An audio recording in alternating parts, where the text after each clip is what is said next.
दोस्तों एक घर के अंदर आज बहुत ज़्यादा खुशियों का माहौल था।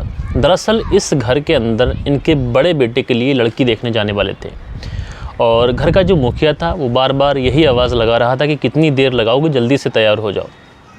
खुशी का माहौल था। घर में बड़ा बेटा जिसकी उम्र लगभग 27 से 28 साल हो चुकी है, तो इसके लिए लड़की देखने का प्रोग्राम था। तो आज के दिन ये लोग लड़की देखने जाने वाले थे और उसके बाद में दोस्तों ये लोग लड़की देखते हैं, शादी करते हैं। लेकिन शादी के दिन ऐसा कुछ होता है कि जो दुल्हन होती है वो सुहाग रात वाले दिन ही अपने पति से तलाक ले लेती है।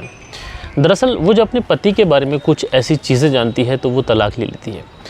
दरअसल दोस्तों क्या हुआ था इस पूरी घटना के अंदर, इस घटना की सच्चाई जानने के लिए आप लोग हमारे वीडियो में अंत तक बने रहिएगा। दोस्तों आज की ये जो घटना मैं आप लोग को सुनाने जा रहा हूँ, ये घटना है हमारे पड़ोसी मुल्क पाकिस्तान से। पाकिस्तान का एक शहर पड़ता है मुल्तान और मुल्तान से ही सटे हुए गांव की ये घटना है। इस गांव के अंदर आज शादी का प्रोग्राम था। लड़की देख चुके थे जैसा कि मैंने आप लोग को शुरू में बताया। तो ये लोग जो है बारात लेकर निकल ही रहे होते हैं। उसी समय दूल्हा कहता है कि वो अभी तैयार नहीं है, इसलिए बारात और ज़्यादा डिले हो जाती है और ज़्यादा देर हो जाती है। इसलिए दूल्हे का बाप जो है वो बार बार गुस्सा कर रहा होता है कि तुम कितनी देर में चलोगे, कितनी देर के बाद आखिर बारात कब पहुँचेगी। फाइनली दोस्तों आखिरकार सब चीज़ें ठीक हो जाती हैं और उसके बाद में ये लोग जो बारात है उसको लेकर लड़की वालों के घर पहुंच जाते हैं।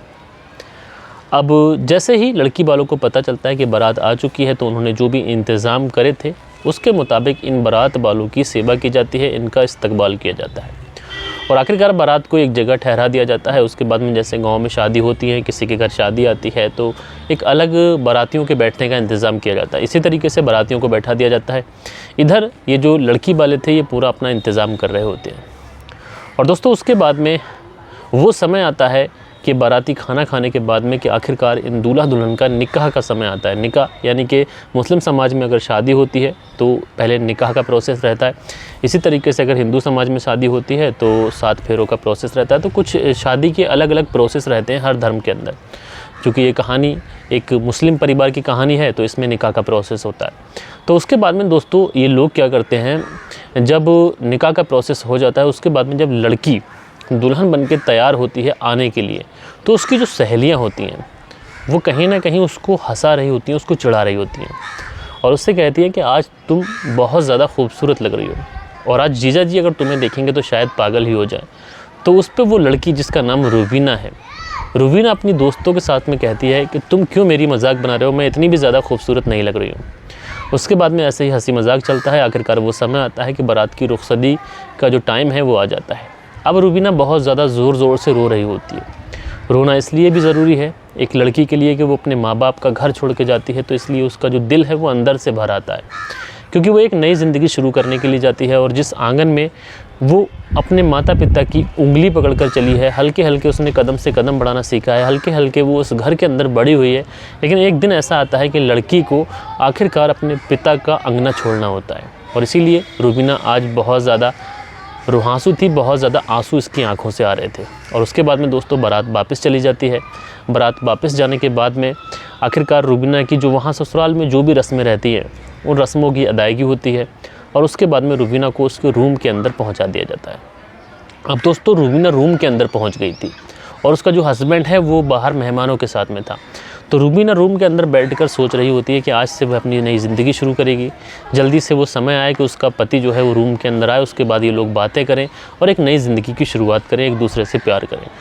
और दोस्तों आखिरकार जो मेहमान वगैरह होते हैं, रात का समय हो चुका था तो वो भी अपने जो ठिकाने हैं सोने के लिए वहाँ पर चले जाते हैं। इधर ये दूल्हा जो था ये रूम के अंदर इंटर करता है। अब जब दूल्हा रूम के अंदर आता है तो रुबीना उससे बात करने की कोशिश ही करती है कि उससे पहले दूल्हा कहता है कि उसे बहुत ज़्यादा नींद आ रही है और वो सोने जा रहा है।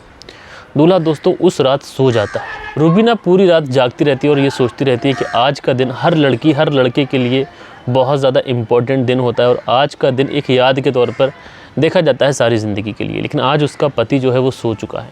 तो रुबीना अपने दिल को दिलासा देती है कि हो सकता है कि शादी के घर में जो काम होते हैं उसकी वजह से ये थक गया हो, तो हो सकता है कि कल को सब कुछ नॉर्मल हो जाए। और इसी के चलते रुबीना की कब आँख लग जाती है उसे भी पता नहीं चलता।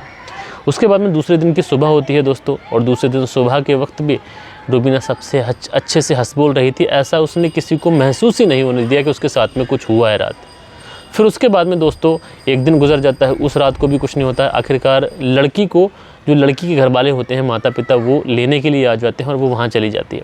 उसके बाद में वापसी का समय होता है, वहाँ इसने अपने मायके में भी किसी से कोई बात नहीं की, अपनी भाभी से कोई बात नहीं की इस बारे में, और आखिरकार इसके वापस जाने का समय हो जाता है ससुराल में।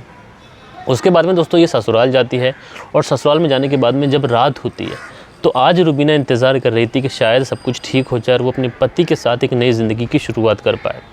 और दोस्तों रात होती है, रुबीना कमरे में थी, पति जब आता है तो उसके बाद में पति सीधा सोने लग जाता है। जब पति सोने के लिए जाता है तो रुबीना उसका हाथ पकड़ कर उसे उठा लेती है और उससे कहती है कि तुम मेरी बात सुनो, क्या तुम्हें मैं पसंद नहीं हूँ, या तुम किसी और को पसंद करते हो? क्या तुम्हारी शादी मेरे साथ में ज़ोर ज़बरदस्ती करा दी गई है, या फिर कोई और वजह है? आखिरकार तुम मुझसे बात क्यों नहीं कर रहे हो?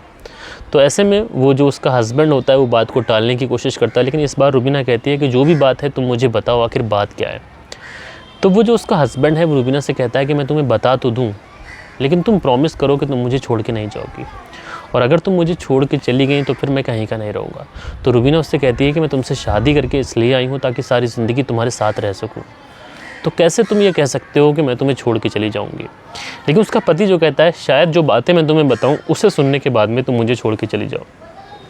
तो उसकी पत्नी कहती है कि ऐसी भी क्या बात है बाबा, बात बताओ, जो बात है वो बताओ, बात को टालने की कोशिश मत करो। तो उसका पति बताता है दरअसल उसे लड़कियों की तरह रहना पसंद है, उसे अपने चेहरे पर मेकअप करना पसंद है, लड़कियों वाले कपड़े पहनना पसंद है, और वो एक तरीके से पुरुष है ही नहीं बल्कि वो एक तरीके से किन्नर है।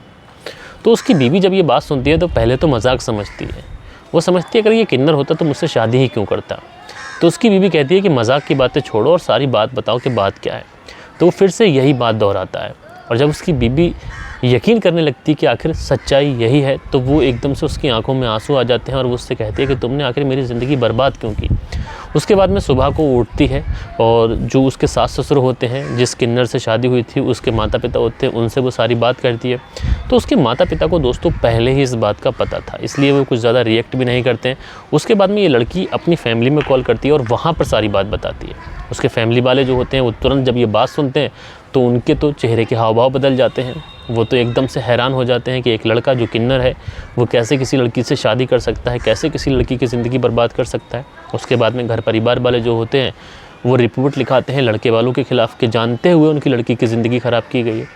बहरहाल दोस्तों लड़की को जो लड़की वाले होते हैं वो वापस अपने घर ले जाते हैं, मामला कोर्ट में है। लेकिन इस पूरी घटना से जो एक चीज़ सामने निकल के आती है वो ये है कि अगर लड़के वालों को ये पता था कि हमारा लड़का किन्नर है तो उसकी शादी आखिर करी ही क्यों। दोस्तों आप लोग इस पूरी घटना के अंदर किसे कसूरवार मानते हैं, अपनी राय नीचे कमेंट्स बॉक्स में बताइएगा। हम लोग मिलते हैं हमारी किसी और वीडियो में किसी और सच्ची घटना के साथ। जब तक के लिए अपना ख्याल रखें। जय हिंद, जय भारत।